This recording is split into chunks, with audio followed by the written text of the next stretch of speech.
Hello and welcome to The Relevance of Now with William Linville. My name is Michael Connell. Good morning, William. Good morning, Mr. Michael. How's it going, buddy? Wonderful. Another beautiful day presenting lots of opportunities. In your book, Relationships with Everything and Everyone, there was a section on being in survival mode. When it comes to when people are in survival mode, how would you describe that? It's when your solar plexus goes underneath your rib cage, and when you're going here, you're going there, you're doing this, you're doing that, you're going into constant wash, rinse, repeat mode.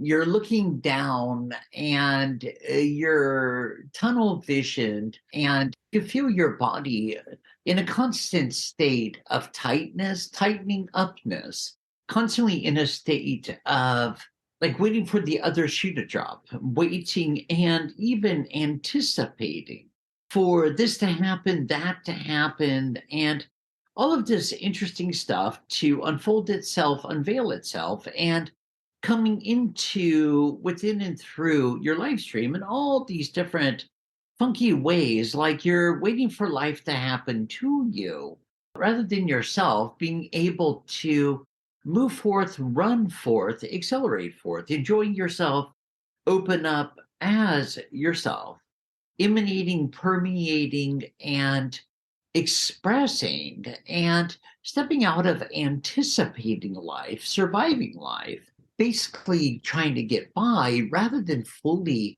becoming receptive and expressive of and as yourself, which brings us all the way back through the relevance of the now, because right here, right now is where you stop.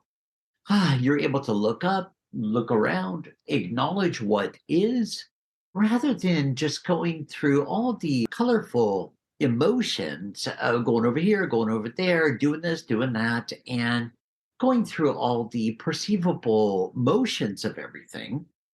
And where we're able to stop, take a breath, open up, and become clear with absolutely anything and everything else playing out, to where now we're more able to make a clear, connected decisions from observation rather than impulse from the midbrain, rather than emotion that's been so oddly enough been affecting you, oddly enough has been taking you for a ride, has been going here, going there, and taking you all over the map here, really taking away from your ability to be able to emanate, permeate, and accelerate within yourself and through yourself here.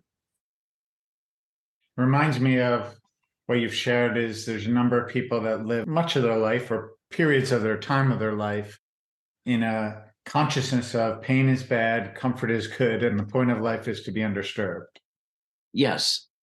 And I really think that's a powerful, simple statement to ask ourselves because I know when I started asking myself, or when I noticed my reactions to others, it was around being disturbed, being questioned. I didn't want to be disturbed. Don't question me. No ifs, ands, or buts about it, right? Right, but that leads to a reactionary survival mode life. Yeah. Where you're in a constant state of heightenedness, a constant state of tunnel vision. But as you're in that constant state of tunnel vision, it's like your consciousness is already projected into tomorrow, the next day, the next day, the next month, the next year, retirement, where you're unfortunately like really, really missing out on the whole journey. You're missing out on your live stream. You're missing out on the enjoyment. You're missing out on the privilege and the divinity within yourself, through yourself, and as yourself. You're missing out on the beauty, the benevolence, the radiance, and the omnipotence in which you're here to feel, experience, open up, and animate. through yourself and as yourself. You're missing out on even the most important part here is having a physical embodiment of the ability to experience yourself, feeling, expressing, becoming receptive, but also the expression of love, of joy, of blissfulness, of call it ecstasy, if you will, the feelings of joy, of embracement, of touch. You're describing all these, and just to be clear, those are your natural divine states. Those are already who you are. Absolutely. And it's kind of interesting, Michael, because within your true self, the real self, yourself as the self that you truly are, you are that you are, hands down, period. You're the answer that you've been seeking for. You're the love that you've been yearning for. You are that joy. You are that bliss. You're opening, you're animating, you're radiating, you're accelerating, you're expanding. There's not any outside world interferences, not even mass collective thought forms. The sky is blue, it's clear. Same with the astral planes right now. Now that's you. So let's just see it, feel it, embody it, experience it. There's no past, there's no future. The part I really want to get at right now, there's no past, no future. There's no physical ups, downs, right, lefts, any of the above. But there's also no fear. Survival, it's a nice way of saying fear. Emotions are just another blanket phrase for fear. The label fear. Fear is just an umbrella word for all the spaces in your mind, your body, and your world that you, as creator, have not moved into yet. So, right now, let's just take a breath.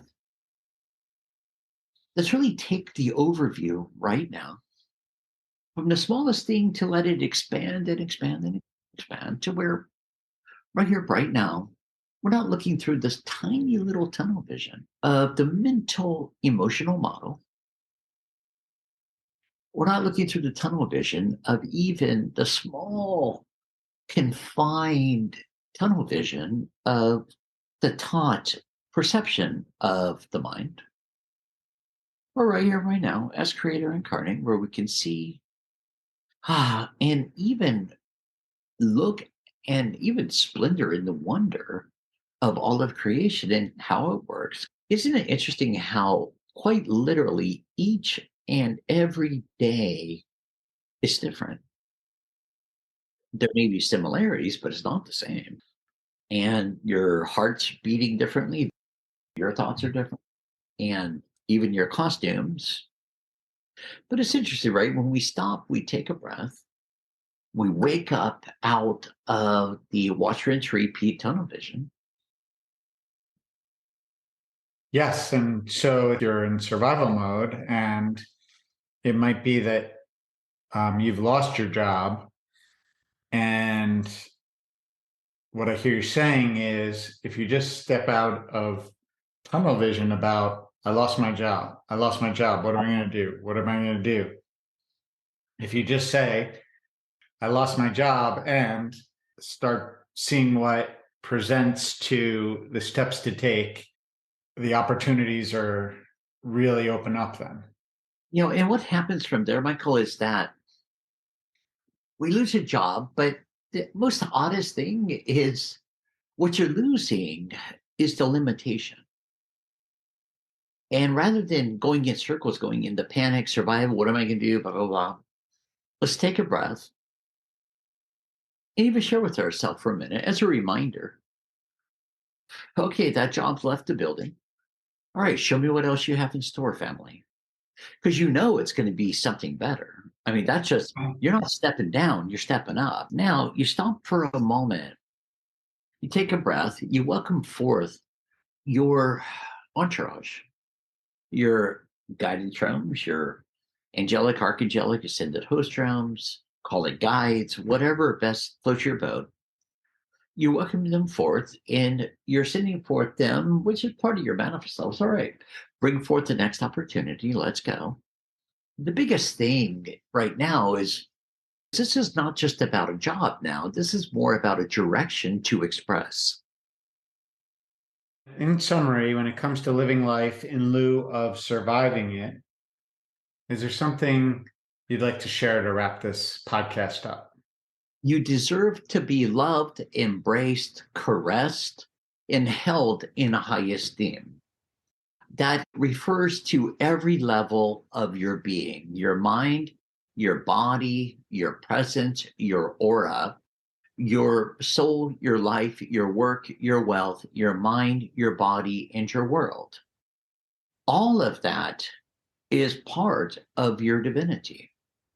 All of that is coming towards you constantly and showered upon you constantly. It's not a happy thought. It's not about changing a belief. It's about unbelieving the beliefs that you put in place that's kept it from you.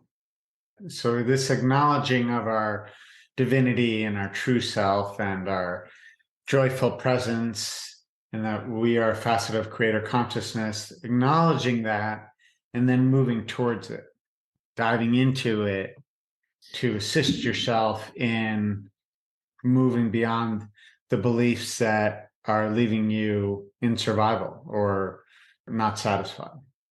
Absolutely, because you expose all these mistruths like pain is going to equal pleasure is going to equal pain, and they're all dualities, but neither one is true. Pleasure equals pleasure. Being true to yourself, it means being true to yourself is going to equal more and more wholeness, fulfillment, and becoming healthy, whole, and complete within every particle of your being, which also leads to receptivity, expressivity, but where you're in your natural flow with all that is. Hmm. And I was just reminded recently about, while a lot of times I'd be out in situations in my transition into the heart, I could see others' hearts and I could see others' vibrance, and I could be in that place with them because of that. But I also wasn't always honoring my true self, if you know what I mean. Yeah, of course. And so I thought it was just important when you were mentioning all those things that there's a part of me that still needs to acknowledge that I am loving, and lovable. Absolutely. And just as you are. Right. I can see that in others, then it's important to see, of course, see it in myself. It's interesting because there's a part you get to a point where it's just a knowing, and then you go beyond a knowing to where it's no longer even a contemplation. You just don't even contemplate it. No, because you're no longer fighting it. You're no longer buying into it. The old thought patterns. Exactly.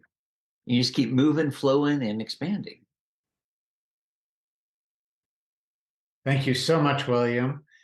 And thank you all for joining us. This is The Relevance of Now with William Linville. Please click subscribe. Join us next time. Namaste. Namaste.